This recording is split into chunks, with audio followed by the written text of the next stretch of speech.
নমস্কার বন্ধুরা, তনয়া কিচেনে আপনাদেরকে আরেকবার স্বাগত জানাই। আজ আমি আবার চলে এসেছি আপনাদের কাছে অন্য একটা রেসিপি নিয়ে। আজকে আমি রাজমার একটা রেসিপি নিয়ে এসেছি এবং এটা অত্যন্ত দুর্দান্ত স্বাদের একটা রেসিপি এবং খুব কম সময়ে খুব সহজভাবে বানিয়ে নেওয়া যায়।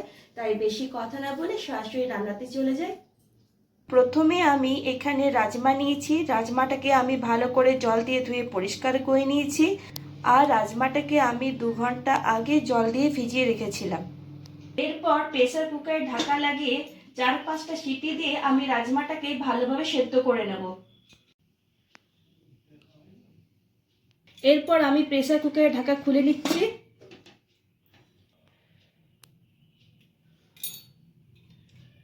দেখুন রাজমাটা খুব সুন্দরভাবে সেদ্ধ হয়ে গেছে। এখানে একটি প্লেটে আমি 3টে পেঁয়াজ নিয়েছি, 2টো টমেটো, অর্ধেকের মতো আদা আর 8-9টা রসুন নিয়েছি। এরপর আমি পেঁয়াজটাকে কেটে নেব। পেঁয়াজটাকে আমি 4 ভাগ করে কেটে নেব।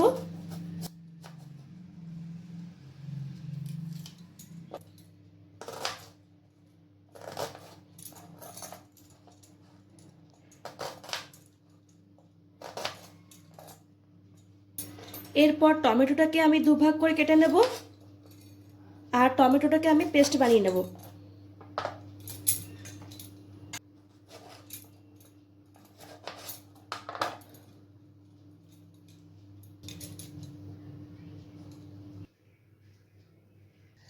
আমি এখানে একটি প্রেসার কুকারে রাজমাটা দিচ্ছি, তার সাথে জল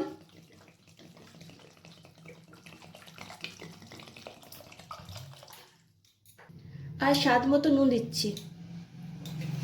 এরপর প্রেসার কুকারে ঢাকা লাগিয়ে 2টো সিটি দিয়ে রাজমাটাকে ভালোভাবে সেদ্ধ করে নেব। এরপর কড়াইয়ে আমি 1 চামচের মতো বাটার দিয়ে দিচ্ছি। আর বাটারটা যাতে পুড়ে না যায় এর জন্য আমি এখানে 2 চামচ সাদা তেল দিয়ে দিচ্ছি। এরপর আমি এখানে কয়েকটা গরম মশলা দিয়ে দিচ্ছি, একটা জয়িত্রী, একটা তেজপাতাকে আমি 2 টুকরো করে দিচ্ছি আর একটা শুকনো লঙ্কা। আর তার সাথে কেটে রাখা পেঁয়াজটা দিয়ে দিচ্ছি,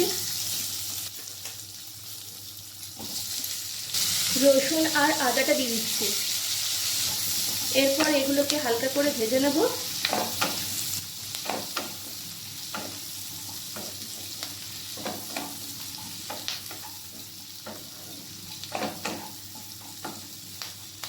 এরপর এগুলোকে আমি প্লেটে তুলে নিচ্ছি।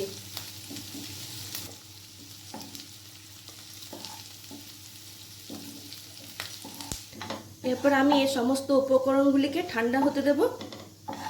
এরপর মিক্সিতে একটা পেস্ট বানিয়ে নেব।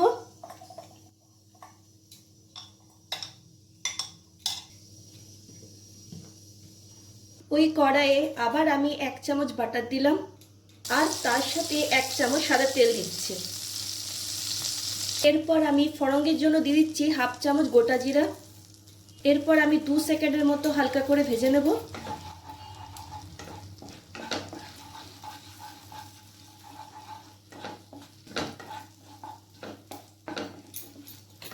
এরপর আমি এখানে পেঁয়াজের পেস্টটা দিয়ে দিচ্ছি আর তার সাথে সামান্য একটু জল দিয়ে দিচ্ছি।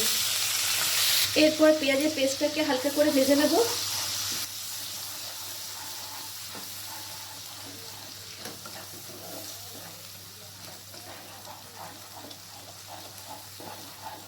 পেঁয়াজের জলটা যতক্ষণ না শুকিয়ে না আসছে ততক্ষণ পর্যন্ত আমি নেড়ে যাব।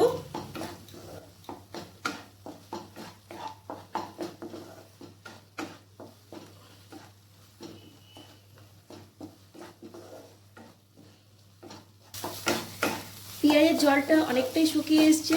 এরপর আমি কিছু গুঁড়ো মশলা দেব, নুন স্বাদ অনুযায়ী, জিরে গুঁড়ো 1 চামচ, হলুদ গুঁড়ো সামান্য পরিমাণে, ধনে গুঁড়ো 1 চামচ, 1 চামচ শুকনো লঙ্কার গুঁড়ো, তার সাথে দিয়ে দিচ্ছি রোস্ট করে রাখা কাসুরি মেথি। এরপর আবার ভালো করে মিক্স করে নেব।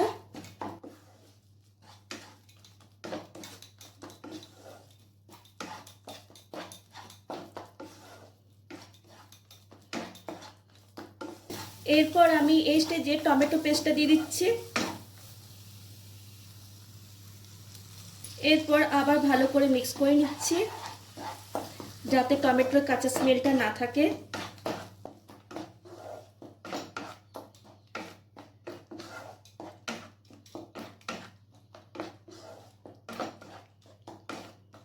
মশলাটাকে আমি ততক্ষণ পর্যন্ত কষিয়ে নেব যতক্ষণ না মশলা থেকে তেল ছাড়তে শুরু না করে।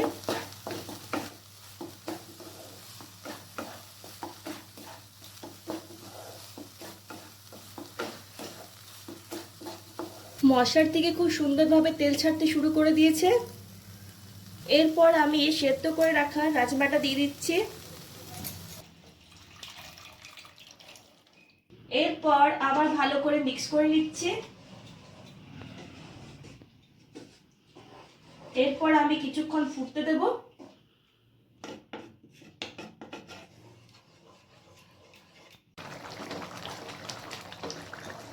একটু ফুটে এসছে।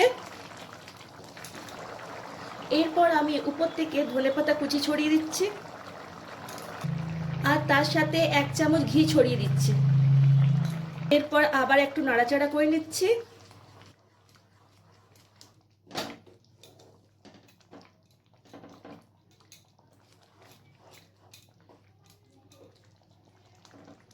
একটু ফুটে এলে আমি গ্যাসটাকে বন্ধ করে দেব।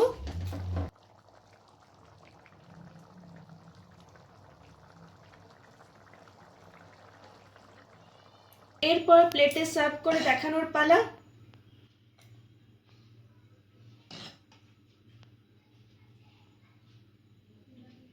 কি বন্ধুরা, কেমন লাগলো আমার আজকে এই রেসিপি? ভালো লাগলে ভিডিওটিকে লাইক আর শেয়ার করবেন আর অতি অবশ্যই আমার চ্যানেলটিকে সাবস্ক্রাইব করবেন। আজ এই পর্যন্তই। নেক্সট ভিডিওতে আপনাদের সঙ্গে আমার আবার দেখা হবে অন্য একটা রেসিপি নিয়ে। ততক্ষণ পর্যন্ত টাটা, বাই বাই।